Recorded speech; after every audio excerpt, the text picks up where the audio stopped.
और अब पेश खबरों की तफसील। बस स्टैंड त्राल में आज बाद दोपहर मिलिटेंटों ने एक दुकानदार पर गोलियां चलाईं, जिसके नतीजे में दुकानदार शदीद तौर पर जख्मी हो गया, जिसे फौरी सब डिस्ट्रिक्ट अस्पताल मुंतकिल किया गया, जहां डॉक्टरों ने उसे मुर्दा करार दिया। महलूक दुकानदार की शनाख्त महराजुद्दीन जरगर के तौर पर की गई। इस वाक़े के बाद फोर्सेज ने पूरे इलाके को मुहासरे में ले लिया। पुलिस ने इस हवाले से एक केस दर्ज करके मामले की तहकीकात शुरू कर दी है।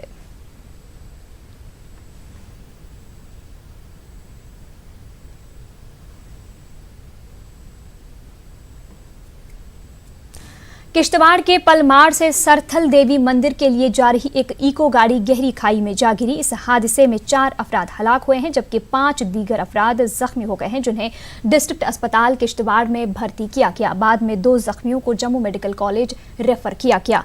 महलूकीन की शिनाख्त समिता देवी, गिरधारी लाल, मुंशी राम, संजय कुमार के तौर पर की गई है। 12 बजे के करीब यह हादसा पेश आया है। बताया जा रहा है कि ब्रेक फेल होने से गाड़ी खाई में जा गिरी। इसमें ट्रैफिक के लोग भी मुलविस है, इसमें एडमिनिस्ट्रेशन की भी गलतियां, इसमें हम लोगों की भी गलतियां जो ओवरलोडिंग में जो है वो चढ़ते हैं। लेकिन हमने जो देखा आज ये 9 सवारियां इसमें थी। बेशक 7 सवारियां जो है वो इको में पास होती है, लेकिन हम देखते हैं कि इन्होंने एक फट्टा पीछे लगाया, एक आगे लगाया, जिसपे पीछे 4 बिठाते हैं, बीच में 4 बिठाते हैं, फिर जो फ्रंट पे है ड्राइवर सीट के साथ उसमें 2 बैठते हैं और ड्राइवर बैठता है, तो ये 11 लोग बिठाते हैं। स्पॉट पे ही 4 लोग जांबाक हो गए और बाकी 5 लोग जो हैं जख्मी हैं। जख्मियों को, जिनमें से 2 लोगों को एयरलिफ्ट किया गया और जो 2 बाकी लोग हैं उनको हमने एम्बुलेंस से जम्मू रवाना किया मेडिकल कॉलेज। तो एक जख्मी हमारे पास जो है इस वक्त भी सब डिस्ट्रिक्ट हॉस्पिटल किश्तवाड़ में एडमिट है। तो फिलहाल हमने फौरी रिलीफ डिप्टी कमिश्नर साहब की हिदायत पर रेड क्रॉस से जितने भी लोग मरे हैं हर एक शख्स को 10,000 रुपया और जो जख्मी हो उनको 5,000 रुपया दिया गया रेड क्रॉस से। इस बीच कांग्रेस के सीनियर लीडर गुलाम नबी आजाद आज जम्मू के 3 रोजा दौरे पर गए हैं। इस दौरान आजाद डोडा, भद्रवाह और रामबन जाएंगे। जम्मू एयरपोर्ट पर मीडिया नुमाइंदों से बात करते हुए गुलाम नबी आजाद ने कहा कि वो 1 साल के लंबे अरसे के बाद अपनी हल्का असम्बली का रुख कर रहे हैं। इस मौके पर उन्होंने कल डोडा में हुए दर्दनाक सड़क हादसे के हवाले से जम्मू कश्मीर के LG से अपील की कि मुतासिरीन को माकूल मुआवजा फराहम किया जाए। आजाद ने LG से इस हवाले से माकूल इक़दामात करने का भी मुतालबा किया, ताकि आइंदा इस तरह के हादसात पेश न आए। वाज़ेह है कि कल डोडा में क्रूजर गाड़ी को पेश आए हादसे में 16 अफराद हलाक हो गए थे, जबकि एक शदीद जख्मी हो गया था।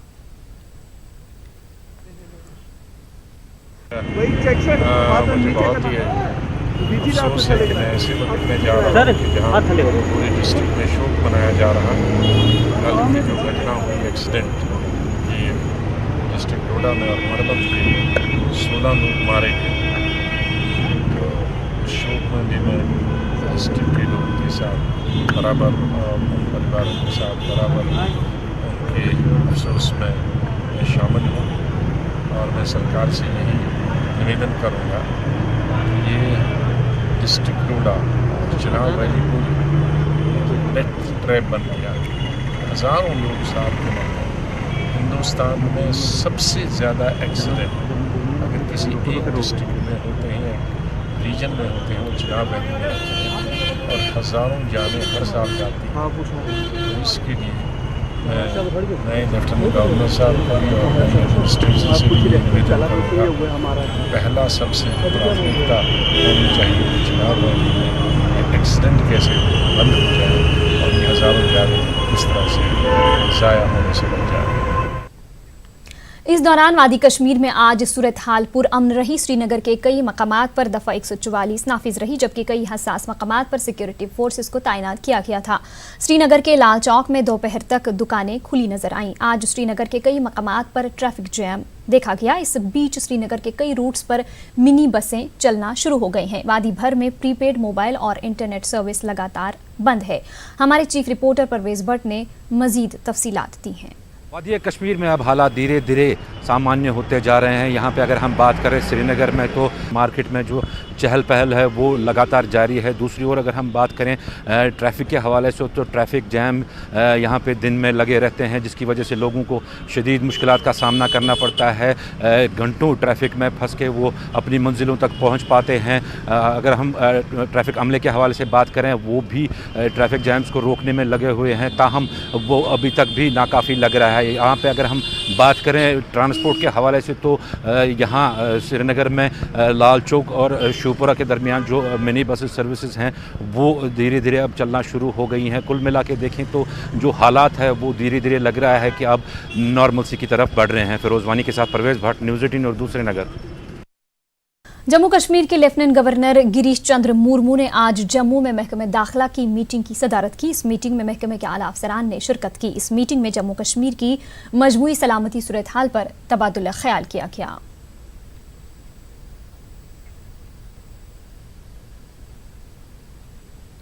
महकमे पीडीडी के चीफ इंजीनियर हशमत काजी ने दावा किया है कि शुमाली कश्मीर के चंद इलाकों को छोड़कर वादी के बाकी तमाम इलाकों में बिजली सप्लाई बहाल कर दी गई है। पीडीडी चीफ ने न्यूज़ 18 उर्दू के चीफ रिपोर्टर परवेज भट्ट से बात करते हुए कहा कि हालिया बर्फबारी की वजह से बिजली ढांचे को भारी नुकसान से दो चार होना पड़ा। उन्होंने कहा कि फिलहाल बिजली फीस में इजाफे का कोई मंसूबा नहीं है। अगर डिस्ट्रिक्ट्स मान ले तो सारे के सारे डिस्ट्रिक्ट्स हमने कनेक्ट कर दिए हैं। कल रात को लास्ट हमारा बारामूला कुपवारा साइड जो नॉर्थ था, बिकॉज उसमें टावर्स वगैरह गिरे थे, कोई ऑल्टरनेट अरेंजमेंट करके हमने दलेना ग्रिड और अमर ग्रिड कल चार्ज कर दिया और डिस्ट्रिक्ट हेडक्वार्टर सारे चार्ज कर दिए और आज बाकी उनके ऑफ शूट से वो सारे हो जाएंगे। यहाँ पे आज के डेट में दो तीन एरियाज़ हैं जिसका मैं वाज़ेह करना चाहता हूँ। एक हमारे दूलीपोरा एरिया है, उसमें 1-2 दिन लगेंगे। वो कुपवारा से आगे है वो दूलीपोरा एरिया, वहाँ पे बहुत सारी लाइन नीचे गिरी हुई है जिसमें काम चल रहा है और नई लाइन लगा रहे हैं, तो उसमें 1-2 दिन और लगेंगे, तो वो एक स्टेशन भी कंप्लीट होगा। टंगडार में इतना मतलब फार फ्लंग एरिया है, लेकिन हम आज उसको चार्ज करने जा रहे हैं, हमने वो भी क्लियर कर दी, फार फ्लंग एरियाज ऑल्सो। अब एक प्रॉब्लमेटिक एरिया हमारा आज रहा है पट्टन मागाम एरिया। ये इसमें बहुत सारे टावर्स गिरे हुए हैं, तो कुछ ऑल्टरनेट अरेंजमेंट्स करके ये एक इमरजेंसी रेस्टोरेशन सिस्टम होता है जो जिसको ERS कहते हैं। तो पिछले 2-3 दिन से ERS खड़ा कर, बिकॉज एक टावर को बनाने में महीनों लगते हैं, लेकिन उसके लिए एक ये टेम्प्रेरी अरेंजमेंट आता है जिसको ERS कहते हैं, तो वो उस पर काम चल रहा है। तो उम्मीद है अगले 2 दिन में ये हमें मागाम ग्रिड चार्ज करके देंगे। जो ही मागाम ग्रिड चार्ज करके देंगे तो बीरवा, आरिजाल एंड खाग एरिया उस पर और मागाम एरिया कनेक्ट हो जाएगा। पट्टन एरिया में हम एक ट्राई कर रहे हैं आज अमरगढ़ से एक लाइन लाने की, सो दैट हम सुंबल सोनावारी साइड भी कनेक्ट कर दें। बस ये एक हमारा अभी प्रॉब्लमेटिक एरिया है जो परमानेंटली तो 1-2 दिन में डेफिनेटली हो जाएगा, बट वी आर ट्राइंग थोड़ा बहुत कुछ आज भी कर सकें उसमें। मतलब मसलन एक टावर बचाने के लिए क्या तैयारी करेंगे? अगर मुझे पता है कल से बर्फ़ 2-3 दिन होनी है, तो एक टावर को बचाने के लिए क्या क्या तैयारी हो सकती है? टावर के हवाले से अगर हम बात करें, ये टावर क्यों नहीं इस तरह से बनाए जाते हैं जो कि यहाँ कश्मीर के मौसम के हिसाब से परफेक्ट हों? जैसे बर्फ़बारी यहाँ पे अंदेशा रहता है हमेशा ज़्यादा होने का, क्यों ज़्यादा टावर्स कोलैप्स हुए इस बार? ये डिज़ाइन जो होता है, ये खैर ये मेरा फील्ड नहीं है, बिकॉज ये हमारा पावर ट्रांसमिशन कॉर्पोरेशन लिमिटेड अलग है, तो ये मेरा फील्ड नहीं है, ये वो करते हैं। लेकिन साथ में एज एन इलेक्ट्रिकल इंजीनियर आपको बताता चलूँ, ये वो टावर्स हैं जिनको CEA सेंट्रल इलेक्ट्रिसिटी अथॉरिटी में अप्रूव किया गया है, जिसमें सारे स्नो लोडिंग के लिए भी डिसाइड। लेकिन आज के केस में ऐसा नहीं है कि ये 3-4 साल की लाइन है वो गिरी हुई है। टावर 20-25 साल पुराने गिरे हुए हैं, सो दैट मीन्स उन्होंने 25 साल में पूरे बहुत ज़्यादा बर्फ़ भी देखी हुई है। ये जियोलॉजिकल डिग्रेडेशन भी होती है ज़मीन में, ये बहुत नीचे तक होता है, सो बहुत सारे फैक्टर्स होते हैं।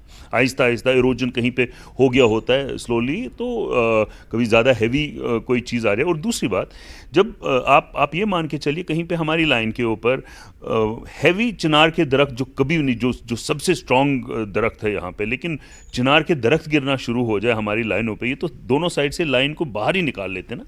In fact we lost a life also. मेरे एक मीटर रीडर अनफॉर्चुनेटली उसके ऊपर एक चिनार का दरख्त गिर गया हब्बक के पास में, so he lost his life out there. So ये चीज़ें देखिए, हम कितनी भी तैयारी कर दें, मेरी एक तैयारी हो सकती है हम लोगों की कि सारे के सारे हेडक्वार्टर्ड हों बंदे और इस इवेंचुअलिटी के लिए तैयार हों।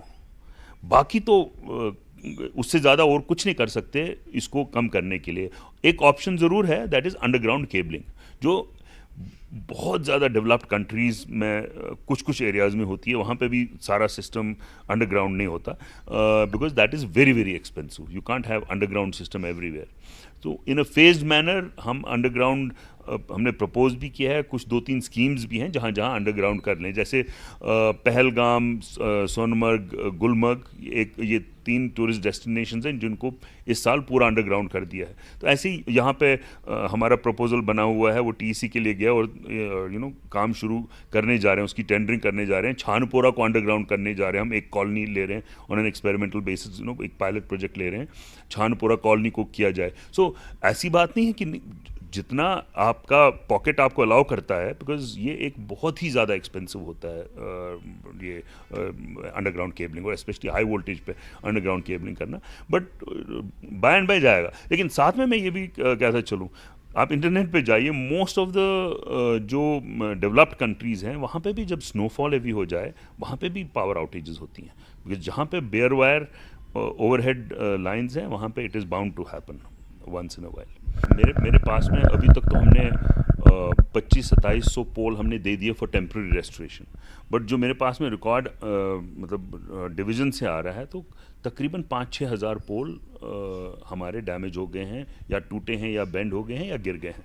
सो अराउंड 5-6,000 पोल्स। ऐसे ही ट्रांसफार्मर्स अराउंड 700-800 ट्रांसफार्मर सिर्फ 1-2 दिन में ख़राब हो गए। सो काफ़ी सारा डैमेज, बहुत सारा डैमेज हो गया इस चीज़ से। मतलब I don't know why is there a तशवीश इन दिस। मतलब तशवीश होता है कि डर रहे हैं कि क्या होगा। ये तो इनफैक्ट बहुत इजी है ना तशवीश से, बिकॉज आप जब महीने भर की बिजली खर्च कर लेते हैं उसके बाद में वेट कर रहे होते हैं पता नहीं बिल कितने का आ गया, कितना हमने कंज्यूम किया। ये तो ज़्यादा अच्छा है ना, आप पहले ही 1000 रुपये का रिचार्ज कर दीजिए मीटर को और उसके हिसाब से खर्च कर लीजिए, तो आपकी तशवीश तो सारी ख़त्म होनी चाहिए। बल्कि मेरे हिसाब से तो कंज्यूमर को मांगना चाहिए कि प्रीपेड मीटर्स हो, सो दैट हम अपने तरीके से बिजली खर्च कर लें उस हिसाब से, और अपने सारे घर वालों को बता दें कि मैंने ये लाया है, इसे एक पैसा ज़्यादा नहीं खर्च करना है, इसके अंदर में अपनी बिजली की नीड्स यूज़ करो। तो आप खुद ही अपनी लाइट्स बंद कर दोगे, कहीं पे किसी ने हीटिंग लोड अननेसेसरली चलाया है वो बंद कर लेंगे, बाकी चीज़ें बंद कर लेंगे, सो दैट आप with in that budgeted amount गुजारा कर सकते हैं। तो ये तो एक बहुत ही अच्छी चीज़ सिर्फ कंज्यूमर्स के लिए है, बाकी नहीं। ये देखिए, मैंने लास्ट ईयर भी बोला जिस दिन कोई टीवी चैनल ने इंटरव्यू किया था, ये पिछले 2 साल से प्रोसेस चल रहा है।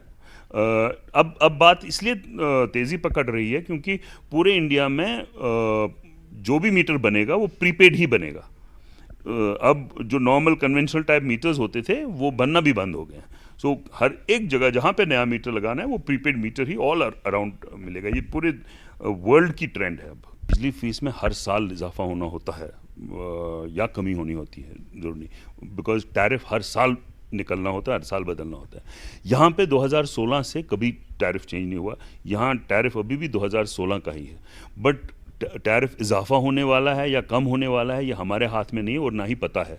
गवर्नमेंट ने हर एक जगह पे रेगुलेटर्स रखे हैं। मैं तो अपना लॉस बचाने के लिए मैं एक यूनिट 20 रुपये का कर लूँगा, लेकिन मुझे रेगुलेटर्स इजाज़त नहीं देंगे क्योंकि रेगुलेटर्स कंज्यूमर्स के लिए होते हैं, कंज्यूमर्स के इंटरेस्ट देखने के लिए होते हैं। सो टैरिफ बढ़ाना हमारा काम नहीं है, ये जब रेगुलेटर्स इजाज़त देंगे तो उस टाइम पे करते हैं। तो अभी as of now I have no idea ये कहाँ से बात निकल आ रही है कि कब, बट 16 से नहीं हुआ है, होना तो ज़रूरी चाहिए, बट अभी 16 से नहीं हुआ है, तो अभी इन द नियर फ्यूचर भी मुझे अभी पता नहीं कैसे। बट फिर से वाज़ेह कर लूँ कि ये हमारा डिपार्टमेंट नहीं करता, टैरिफ रेगुलेटर्स के थ्रू आ जाता है। वहीं कश्मीर के महकमे पीएचई के चीफ इंजीनियर अब्दुल वाहिद ने कहा कि महकमा वाटर लिफ्टिंग के लिए डीजी सेट्स मुहैया रखने का मंसूबा रखता है ताकि लोगों को भारी बर्फबारी जैसे मुश्किल सूरत हाल के दौरान परेशानियों का सामना न करना पड़े। चीफ इंजीनियर ने कहा कि बिजली पर मुकम्मल इन्हिसार की वजह से पानी सप्लाई ऐसे हालात में मुतासिर हो जाती है। ये वाटर सप्लाई पावर डिस्ट्रप्शन की वजह से फंक्शनिंग नहीं कर रही थी, लेकिन उसमें हमारे 300 डीजी सेट्स हमारे पास अवेलेबल हैं डिफरेंट स्कीमों में। तो वो 300 के 300 हमने ऑपरेट किए, तो 300 स्कीमों में रिस्टोरेशन जो है वो इमीडिएटली हो गई। उसके अलावा जो 267 स्कीमें हमारी ग्रेविटी की थी, उनके हेड वर्क्स में स्नो एकोमोलेशन या थोड़े बहुत बर्फ़ की जो जमावट है उसकी वजह से पानी की डाइवर्शन हो गई, तो पाइपलाइन में पानी नहीं आ रहा था। वो एकदम से हम लोगों ने एक दिन ज़्यादा से ज़्यादा उनमें 2 दिन गए तो हमने उनको रिस्टोर कर लिया। वो 50 to 59 भी चल रही हैं। सिर्फ इस वक्त जो प्रॉब्लम है वो 380 स्कीमें हैं जहां हमारे पास डीजी सेट्स अवेलेबल नहीं है। वो टोटली डिपेंडेंट आपकी सिटी सप्लाई पर है। लेकिन मेन प्रॉब्लम हमारी इस वक्त जो है वो अपने नॉर्थ साइड को लेकर है।